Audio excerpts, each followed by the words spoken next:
Welcome back. We've just passed the halfway mark of winter for 2023. It looks like we're only going to get a bit colder with a coast-to-coast icy front expected across the country this week. Sounds nice. If the cooler weather has you feeling a bit down, well, you're not alone.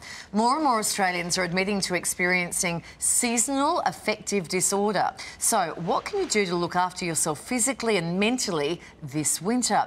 Author and mental health advocate Nick Bracks joins us now live from Toronto. Hi, Nick. How are you? Great to see you guys again. Oh, it's really good to see you too from Canada. Break it down for us. Seasonal affective disorder. It's known as SAD, isn't it, for a reason? Yeah, it is. And I mean, it really does affect a lot of people. I lived in Vancouver for a while where there's basically no sun in winter and it's a huge problem. And I mean, people aren't getting enough serotonin. You end up just not having the motivation to get outside, and it can really affect your mood and have a circular effect because, you know, you need to just take that step to snap out of it. So it's a big problem. I mean, I'm not a psychologist, but it is definitely something that, you know, I've witnessed in the work I do and feel like I'm sort of cheating at the moment. I'm in North America where it's warm, so very lucky to escape the cold in Australia. Yeah. Hey, Nick, plenty of science on this around at the moment. Why does it happen? What's the science say? Well, I think a lot of it really is to do with, you know, we naturally need sunlight. We need sunlight to, like I was saying before, to boost our serotonin levels, to increase our mood. And when you're not getting that, you're just simply not going to feel good, and you're going to be less likely to do things that are healthy for you. So it's there's a lot more to it than that. Again, I'm not a psychologist, but my recommendation is to just, you know, create a routine, create habits, exercise, get any amount of sun that you can. So if there is only a small part of the day where it's available, really get outside and get that sunshine, and just make a real active plan to do things that are healthy. Yeah, but you do a lot of work in this mental health space. You're a mental health advocate. What are some other ways? I think we've got some tips here to try and improve moods over winter. Some other tips? Yeah. I would say, we've got here, sunlight, getting moving, staying social. And I think just socialising is so important. I think that's probably, from my point of view, the biggest, especially in this day and age where we're behind a computer a lot of the time. It's so easy not to socialise like it was in COVID. So I think that would be my biggest recommendation, just to get out and go and see a friend, you know, get in front of people. I think it's so important. We need that. We need to be in communities and around people. 100% we do. Now, in addition to your mental health work, you've just launched a new radio show. Congrats. What's it about? How can we listen?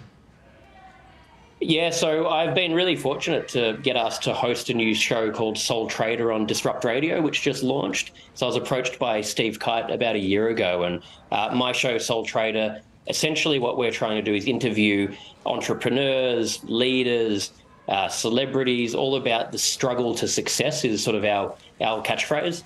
So understanding what did they actually go through to get the success that they've achieved. And, you know, Disrupt, it's a really exciting new digital radio station. It's, I guess, similar to The Project, where it's there to, as the name says, to disrupt, to educate, but also entertain. And there's a great lineup of hosts. Jules Lund, who I've known for a number of years, is hosting one of them. Libby Gore, Bob Geldof was there launching the network. So I just feel really excited to be given this opportunity and, you know, loving being part of it.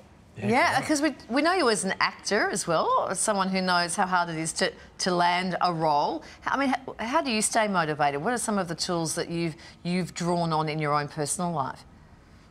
It's really tough. I mean, and I've learned that from being in this industry, from doing my own business as acting, never having certainty. So for me, routine is absolutely the biggest thing. So I think focusing on the process, and, you know, I've always got pretty ambitious goals, and I'll break those down into very small steps and just focus on the daily steps of what I can actually control to progress forward. And then if the external things happen, or you get offered a gig or something, you know, unexpected happens, great. But I think focusing on the small steps is so important, and a lot of people get overwhelmed. So, you know, it's important. Hey, Nick, before you go, our viewers know you well, and we always like to hear your latest life update. You are off the market, is that right? I am off the market. That's why I'm in Toronto at the moment. So my girlfriend's Canadian. I've been living in New York. So between the cities, there we go. We see Colleen there. She's very beautiful, also very smart. She's doing a PhD in neuroscience and connected on that level. So feel very fortunate to, have her support. And yeah, she's an amazing person. Oh, life's looking great for you, Nick. Really great getting the update. Congratulations Thank on you everything. so much.